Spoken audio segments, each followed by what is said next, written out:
Brian Dable and Joe Shane need to go. I'm now convinced of it, Tiki. I hate to start the new year on such a negative note. You leave for a week and a half, and it's the first words out of your mouth? First words out of my mouth. Well, the first words were Happy New Year. The second words are the cold, hard reality. Keep my coach's name out your mouth. Well, look, I'm not a mean guy. I'm not a mean-spirited guy. It's January 2nd. Happy birthday to my sister. Happy anniversary to myself. This was my first date where Joe and I were full-time. He was full-time for a long time. My first full-time day at WFAN. How many was years? 2007. So I think I'm beginning my 19th year. Wow. I'm an old man. And over those years, there are moments with clarity where you realize that a team needs to move on from a head coach or a manager. And I've had this a few times, unfortunately, over these 19 years. Days where I come in and I say, look, I don't want to call for a man's job. I feel terrible, but it's not personal. It's business. And whether it was Willie Randolph or Lawrence Frank or Adam Gase or Tom Coughlin. I was going to say, keep going. Tom Coughlin. I think I called for Tom's job numerous times, and I admit I was wrong a few of those times. Maybe not at the end, but early on I was right or wrong. Here's the reason. I want to lay this out to you, Sean, and every other Giant fan, because I know some of you want continuity. And I understand that. Here are the reasons why they've got to make a move. Do you think the Giants should be forced to draft a quarterback in the first round? No, and I'm not convinced that they are going to draft a quarterback in the first round. So I agree with the first part. The second part, I vehemently disagree with you on. I think if Joe Shane is back and Brian Daboll is back, they are 1,000% drafting a quarterback, even if it's the wrong thing to do. Yeah, but I think the problem, and this is a larger issue in the National Football League, which we could get deeper in, but we're focused on Dabes and Shane right now. Yeah. That teams tie their success to a quarterback. Yeah. They believe that without and it's flawed, by the way, they believe that without a quarterback, they have no chance to be successful. And I know that history tells you that a team that wins a Super Bowl generally has a Hall of Fame quarterback. And by the way, historically, that's been the case. I think it's up to about 80% of the teams that have won Super Bowls have or will have had a quarterback who's in the Hall of Fame. That includes Pat Mahomes of recently, and you can go all the way back to Super Bowl I. There's a lot of teams believe that you need a quarterback. Right. But a team that is not ready to win a Super Bowl, like the New York Giants, don't need to go all in for a quarterback. So I don't disagree with your point. You just think that the Giants are. They're going to. If Joe Shane, and I'll give you a little piece of evidence on this. Brian Daboll, after they beat the Indianapolis Colts, a game that has been labeled the worst win in the history of the franchise. I heard Chris McMonigle say that. I've heard many Giant fans say that. That's because they want the tank. They want the guaranteed top 2 pick. No, I understand. So they can decide that Shador Sanders is going to be the savior, right, or that Cam Ward is yeah. going to be the heir to the savior, whatever the heck it is. Right. But I don't buy that. And, well, I don't buy it we either. can dig into it later, but everybody is so obsessed with the quarterback. It's a flaw in the system in the NFL, and it's why teams get themselves in trouble. No, I agree with you, but and this actually feeds into my point.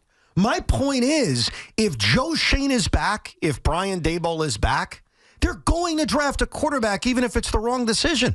They're going to stretch on a quarterback even if it's the wrong decision. If they were picking one or two, which is still possible, though not likely, they may take one of those two quarterbacks, and you and many others, Boomer, I heard say it recently, may come out and say, hey, that's the wrong decision. And even now, picking where they may potentially pick, they may give up a ridiculous amount to move up and draft a quarterback because they feel like they have to. And when you are a general manager who's been here for 3 going on 4 years, and you're a head coach that's been here for 3 going on 4 years, and that head coach on Monday, or I should say Sunday, right after they beat Indianapolis, I counted it. Do you know how many times during that postgame press conference he uttered, this is what happens when you've got good quarterback play? Not enough. No, not enough. But not enough. It reiterates that this is what they're going to do. Okay, yeah, but here's the thing. When you draft a quarterback, you don't know that he's going to be a good quarterback. Agreed. In fact, a lot of these young quarterbacks are not very good quarterbacks.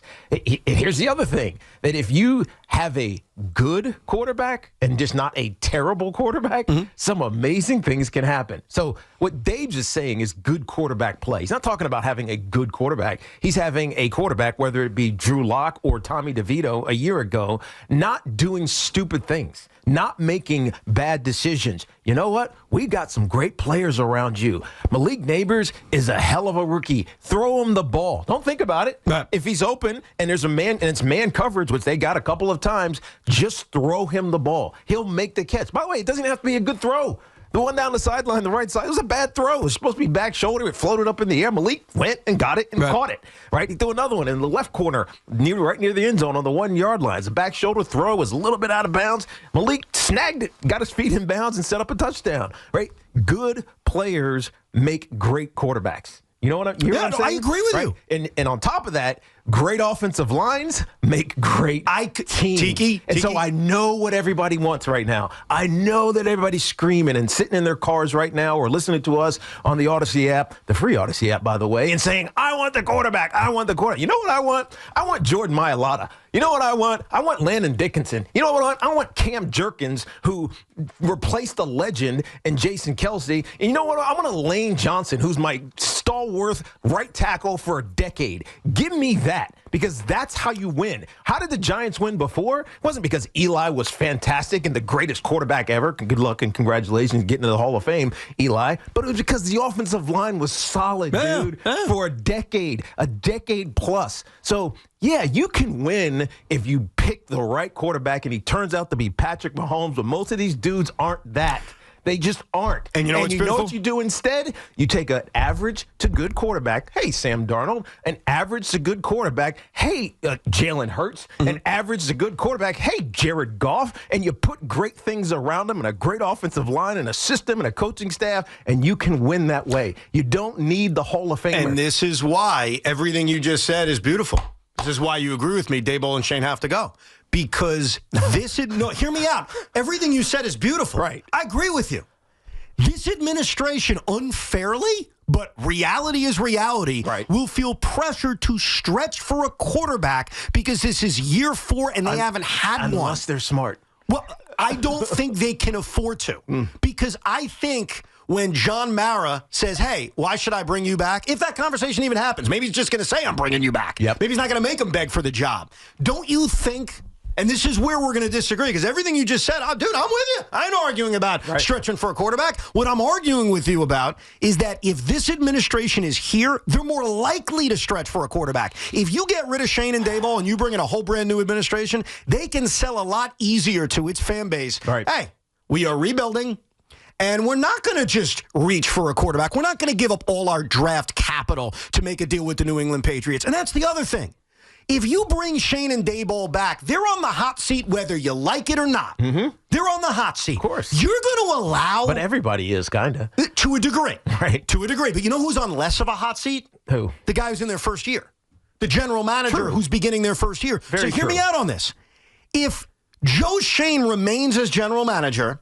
and I believe this to be true, and I'll be proven right in May or late April, and stretches to get that quarterback in the first round, you're telling me you're okay, you Giant fans are going to be okay with Joe Shane trading the future to the New England Patriots to stretch on a quarterback who may not be that good, who may not be any good, versus bringing in a brand... I know you wouldn't, because we agree, even though you don't see the reasoning yet. If you bring in a brand new administration, they're going to do what's right. And their decision, if they decide to trade for a quarterback, will be because they'll be here in a year or two. Joe Shane may not be. Yeah, this is... Them dropping in the draft, to me, has ruined the idea of bringing back Joe Shane or Brian Daboll. You're comfortable, Giant fans, with Joe Shane trading future first-round picks for a quarterback? Are you serious? I think a change in mentality is... I'm not saying it needs to happen across the league, but I think with John Mara it does. And what I mean by that is that everybody believes that tying a regime's head coach, general managers, fortunes to whether or not the quarterback develops and grows and does whatever is flawed. It's what is the culture of your team and does it result in winning, right? Because when you think about the Eagles. The Eagles are a team that last year, despite being in the playoffs for the third third consecutive year, they're going to be in it for the fourth consecutive year, wanted to fire their coach. Right. Do you remember this? Yes. Nick Yes, Sirianni was like on the hot seat for some damn reason. If they lose in the first round, it'll happen again. I know. And it's just crazy to think about that's the I don't know, the idea of success and failure is, we have an expectation and you fall short because, I don't know, you're playing a better team maybe, right? That we want to fire you.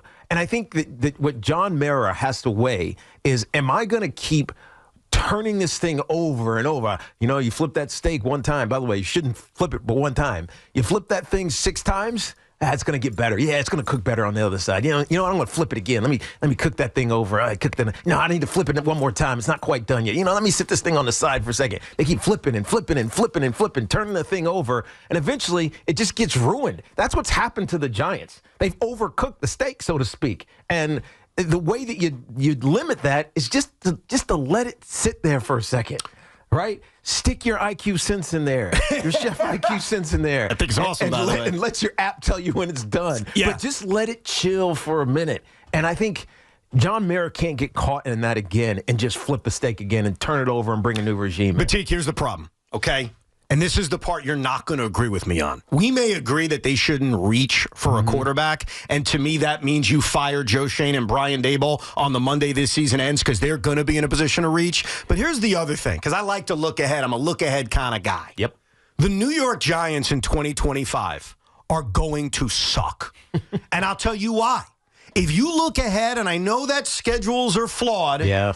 But if you look at their schedule in 2025, these are their home games next year. Home games. Obviously, the Cowboys, Eagles, Commanders. Good luck with that. Mm-hmm. The Kansas City Chiefs, the Los Angeles Chargers, the Green Bay Packers, the Minnesota Vikings, and the San Francisco 49ers. Find me a win, sir. A win. Not 2 wins, not 3 wins, a win. So, and by the way, their road schedule is not as bad, but it's still on the road against a Chicago Bear team that will probably have competent coaching. You know what I mean? A New England Patriot team that should be better in another year of Drake May. My point is the odds are stacked against either Brian Daboll or a new administration succeeding in 2025. Mm-hmm. Well, I got news for you. If Brian Daboll and Joe Schoen are back next year in year 4 and they go 4-13, they're dead. Okay. With a new administration, I think most of us would be willing to say, all right, it's year 1. We're growing. Yeah, but then you end up saddling a new regime without a real plan because you've let Joe Schoen and his staff already do the scouting. They have a direction that they want to go in. You're going to bring in someone completely new, and they're going to have to rip it down and start it over and have 3 months to do it. And sometimes that works, right? It worked with the Detroit Lions. But I feel like Dan Campbell and their general manager had a real idea of where they were going. You know what I mean? Mm-hmm. And so I think doing that, stripping it down, ladling a new head coach with no quarterback, a jacked up infrastructure, a very rushed and hurried draft process and free agency process, and then getting your ass kicked for a year, it just starts you off on a terrible note. It's just really hard to recover from that. Well, think of the adverse. The adverse is all of that happens, and Brian Daboll and Joe Schoen are here. You thought this season was ugly? Well, you thought the planes flying overhead were ugly? Right. Wait till you see it next year. But at least then you know. Then you know. But I already know. We already know. The Giants are going to have the deck stacked against them next season. Great. They have a brutal schedule. Great. They're very unlikely to succeed. So then let Brian Daboll and this regime see if they can get past it. If they can have success in spite of that. Batiki, you're okay doing that, and on the surface, that's cool. We'll just give him another year. Are you cool with Joe Schoen trading next year's number 1 and the number 1 after that to New England to get that quarterback that you don't even believe in? I think the difference here between you and me, is that you're convinced that Joe Schoen is going to draft a quarterback 1,000%. no matter what. 1,000. Yes. I'm not convinced that's going to happen. Not yet. Because I'm sorry. I mean, I know I don't watch a ton of college football, but Cam Ward was nowhere on my radar 2 years ago. Nowhere. And if somebody says that it was, you're lying. Shador Sanders, it's a cool story, but he was Deion's kid at Jackson State. Nobody was thinking he's going to be the top quarterback in the league. So you're going to take a 1-year sample and say that this kid is the savior to your franchise? I need much more intel and research than 1 year. So yes, it's for us, for fans, it's, we got to get that guy because he's the best guy. But I don't necessarily believe that they're going to fall in love with those guys. If you don't fall in love with them, there's no chance you trade assets to go up and get them. So you think Joe Schoen will be back, correct? Yes. Okay, I do too. I'm arguing why he shouldn't be. I'm arguing why the Giants really need, for the myriad of reasons I've given, a completely clean slate. But we agree. And I think all of us agree. At the end of the day, come Monday, come Tuesday, come Wednesday, whenever John Mara makes it official and the puff of smoke comes out of New Jersey, they're all coming back. I am willing to bet you anything. You're wrong. They're going to stretch, they're going to dive, and they may even make a trade to number 1 or number 2. And here's the funny thing, Teak. I agree with you. I had a lot of downtime over the last 2.5 weeks, and I started studying. I started watching. I started reading. I started giving a rat's ass about college football, and my first reaction, not to claim to be an expert, is you're right. I agree with you. Right. If I was picking 1 or 2, my attitude would be, you know what? Maybe I'm wrong. Let me take the quarterback and let me see. You willing to trade future ones? No, I wouldn't. Well, that's what they're going to do. And I will bet you anything. I'll bet you. Friendly bet, of course. No wager involving finances. I bet, and I hope I'm wrong, because I want goodness for everybody in 2025. I don't want everyone to be in the same hellhole that I am as a sports fan. I don't want to necessarily see the Giants suck. I don't. But I'm telling you right now, a desperate GM and a desperate head coach will absolutely 1,000% stretch like one of those Stretch Armstrongs. Remember those dolls from 30 years ago? And they're going to take a quarterback. They're going to. And they should. And they should? And they should. Hold on. Are you willing? Are you willing to move high water to get a quarterback? So this is the For a GM who's going to be on the hot seat? The short answer is yes. With a GM that's on the hot seat? Yes, and here is Evan, this is where I will counter you. I believe whoever the next GM is, if it's not Joe Schoen, is also going to feel pressured to do that because I believe from up top, there is immense pressure that they better get that position right. And also, something that nobody's talking about because we all get caught up, media all the while, quarterbacks. In this upcoming draft, you talk to most draft experts, there are only 18 guys worthy enough to go in the first round. 2 of them are these quarterbacks. Right, and there's 32 picks now. 32 picks. So to me, it sounds nice, and I agree, Tiki, by the way, I think they should add more O-linemen. I think they should do a lot with the cap space they have and everything. By the way, I'm not talking about drafting O-linemen. I'm talking about signing free agents. Signing free agents, and I think they should add to that. They had a good offseason. I don't think it's either or, but my point is, you know what's worse? To know that you could have had a trade partner, and then you watch Ward or Sanders be good, and you could have traded up for them, and again, you were left spinning the circle going, well, Sam Darnold got good with Minnesota. Why can't we figure that out?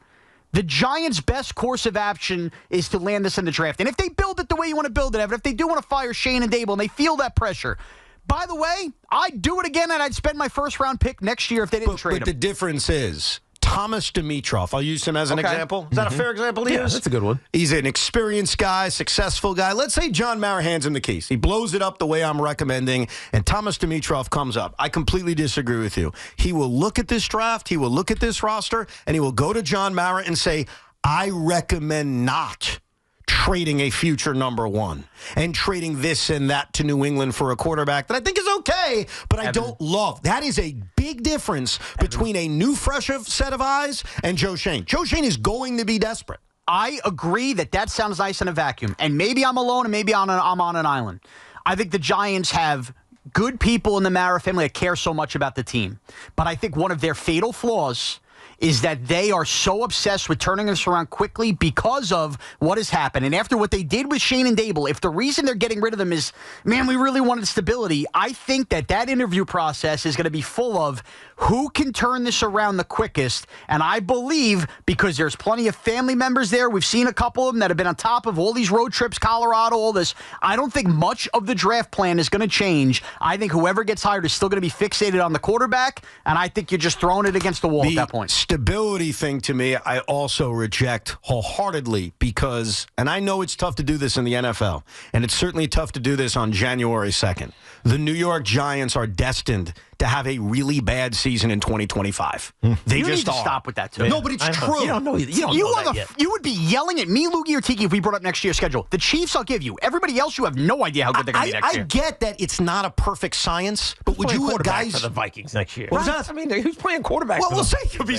You know what? With Kevin O'Connell, it could be me. Did you it think doesn't matter. Did you think the 49ers are going to be a last place No, team? and by the way, the Niners are one of the teams you're facing at home. Right, well, who knows what they look like? My only point to you is, while nothing is a guarantee in sports, would you all agree it is highly likely the Giants are going to have a bad year next year? Based on the roster, based on potentially starting a rookie quarterback, based on the schedule, based on a lot of factors, it is likelier than not that you're looking at a 5-win season. Look, if you have a top 5 pick in every round and you have 60 to 70 million in cap space, if you're winning 3 games next year, whoever the GM is, new or old, has done a bad job too. Right. I agree. I want to get this out of the way right now on January 2nd, 2025. Long-term prediction. Go ahead. The Giants are winning less than 5 games next season. Go ahead. You agree or disagree? Over. Over? Okay. Loogie?